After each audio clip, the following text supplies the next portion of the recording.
Donc voilà, moi je suis totalement pour. Moi je trouve que pour notre planète c'est quand même une bonne chose, personnellement. Ça va encourager les gens, je pense, à utiliser plutôt des voitures électriques, à utiliser des voitures récentes pour éviter justement de polluer la planète, parce que c'est vrai qu'il y a des voitures, quand on voit la fumée qu'elles dégagent, c'est quand même assez inquiétant. Pierre ? Bon Antoine, c'est l'heure. Voilà. Donc je comprends quand vous dites que vous avez des voitures qui fument totalement noir et qui sont complètement HS. Moi j'ai envie de vous dire, de toute façon pour ça il y a un contrôle technique.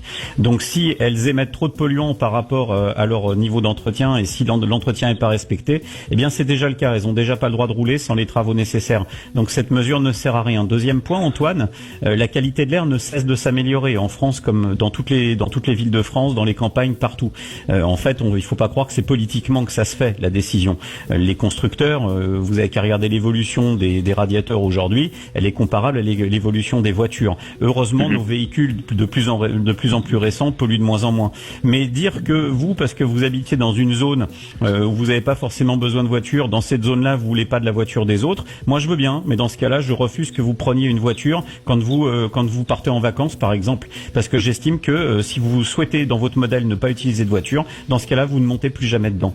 Voilà, comme ça c'est fait. Dernier point, Antoine, écoutez-moi bien, parce que je pense que ce point, c'est aussi l'appel que je vais lancer aux sénateurs maintenant. Donc vous voyez, je veux bien regarder la caméra, je vais le dire très clairement. Messieurs les sénateurs, vous avez eu l'opportunité au mois de juin de corriger cette erreur qui a été faite par l'Assemblée nationale. Et pour ça, je vais vous raconter une histoire. On va prendre l'exemple de quelqu'un qui est suivi en cancérologie, par exemple, et qui doit se rendre à des rendez-vous médicaux. C'est pas drôle de se rendre à des rendez-vous médicaux en cancérologie.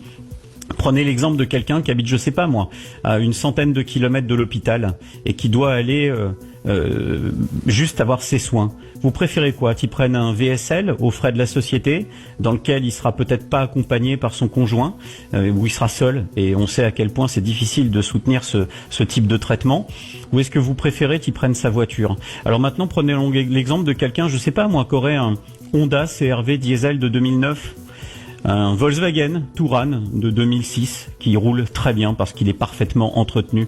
Eh bien, ces gens, vous allez leur dire quoi? Qu'ils n'ont plus le droit de prendre leur voiture pour aller à l'hôpital? Parce que vous avez décidé que dans vos zones à faible émission, dans ces zones d'égoïstes, de zones à forte exclusion, vous avez décidé, vous Antoine, comme beaucoup de parlementaires aujourd'hui et comme Barbara Pompili, d'exclure une partie de la population parce que vous avez ce vœu égoïste de garder votre territoire pour vous et uniquement pour vous, en faisant fi que quand vous prenez votre voiture, messieurs les sénateurs, en vacances, vous êtes bien contents d'aller sur la Côte d'Azur ou ailleurs pour pouvoir circuler librement? Eh bien moi, ça me débecte.